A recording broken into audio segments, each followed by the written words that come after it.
had to be somebody inside the club, Billy, that made the phone call. So he walks up to me and he goes, hey, we got some problems. I said, what's up? He goes, there's 11 Mongols outside and they're waiting for you.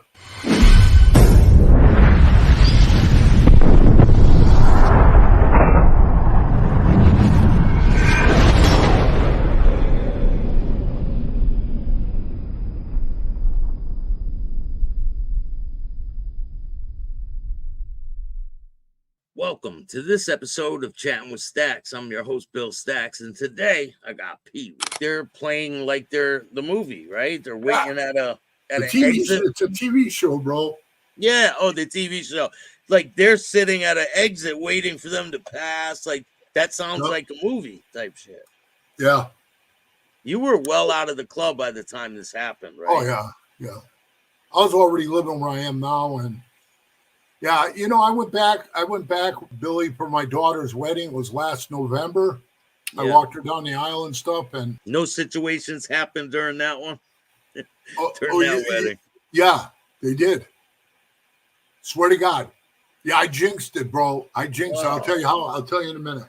I went back there, and Vegas is so dirty and so filthy compared to the way it was 20 years ago when I was going there. I mean, when we pull out of the casino, yeah, and we took a left on Ogden, we drove up to Las Vegas Boulevard, the main boulevard. 11 o'clock in the afternoon, broad daylight. There's a guy standing with his pants pulled down, taking a shit on the sidewalk. I'm like, what the hell?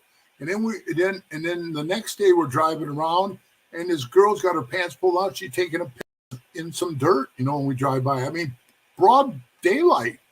And the very last day after the wedding, we were headed back to the casino, and there was a girl with her dress hiked up, taking a shit on the sidewalk, right on the corner of our casino. They just don't care. That was in 1 week, bro. 1 week. I seen all that. That was enough for me. So I'm wearing a tuxedo, right? I'm in a tux.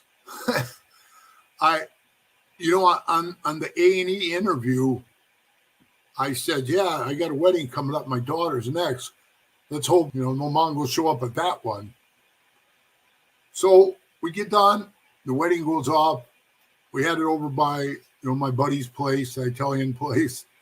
And I didn't think it would go off there anyway. But after we left, and I told you, I got, that first eye view of that chick taking a shit. And then we pulled into the hotel. We got out. I wasn't really tired and ready to go to bed, even though I was in a tuxedo yet. Yeah. I have a good friend of mine that's a bouncer across the street at a club called Hogs and Heifers. They don't allow any patches, any colors, support shirts, anything in there. And his name is Jeremy. He's a big dude. He's big as me. He's got a big, giant, long beard, big Grizzly Adam beard. He's a really nice guy, great guy. And he's my friend. So I said, I'm going to go over and say hi to Jeremy, which I always do. When I'm in Vegas, I go say hi to him, but I never go in the bar. Never. Because, not because of the patch thing. I don't wear a patch anymore. I could go in. But when I was a Hells Angels, she was like, you guys are never allowed in here. And I just didn't want to go in. So I'm standing there talking to Jeremy. My wife, Christina's standing there. I'm trying to think who else. Oh, then my friend Buddy and Lori from Milwaukee, they came up. And my friend Brad, who was my best man, and he's been my friend since 9th grade. That's how long I've known him. And he came up to me, and then my daughter Brenda and her new husband Ryan. And then they came over. And I said, hey, Jeremy, can I go inside and get a water, man? And he goes, yeah, go ahead. And I said, man, that place is too crowded. He goes, come on. He walks us through there, all of us. Takes us to the VIP area, right? There's nobody in it.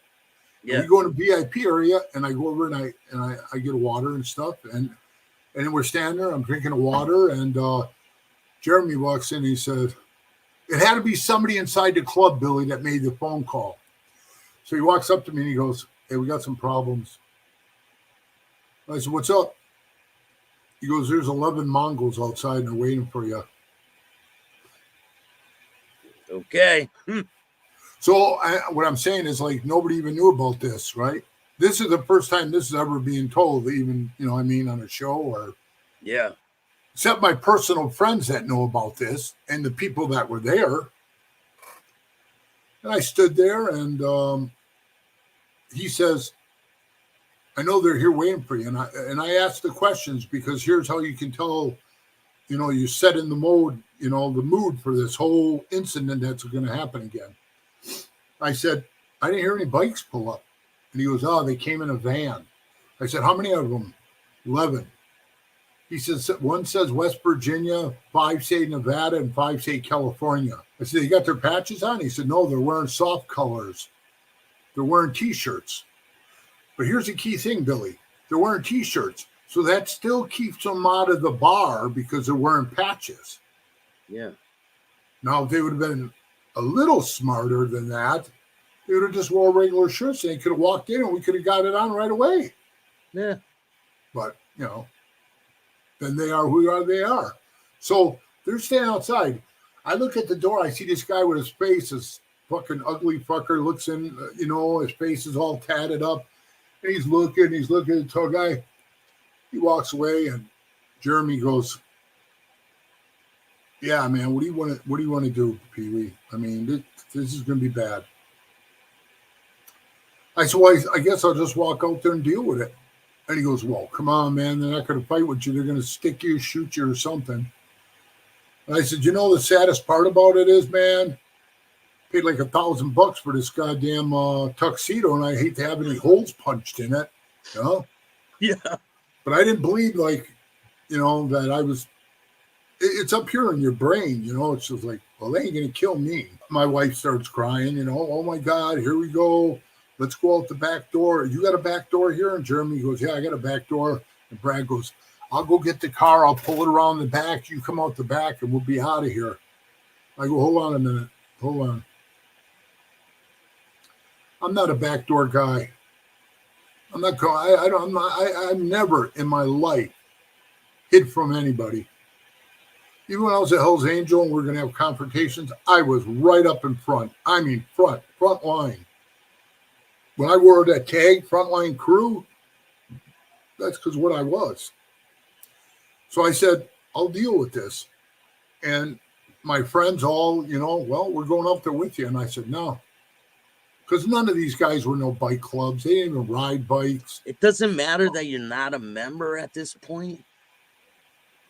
No, like, I think matter. What it is, it's me. It's me. It's just me. I mean,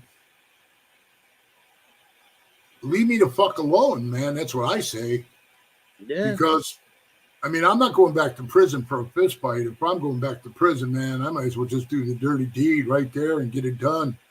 You get the same time for one as you do for 5, you know? Yeah, yeah.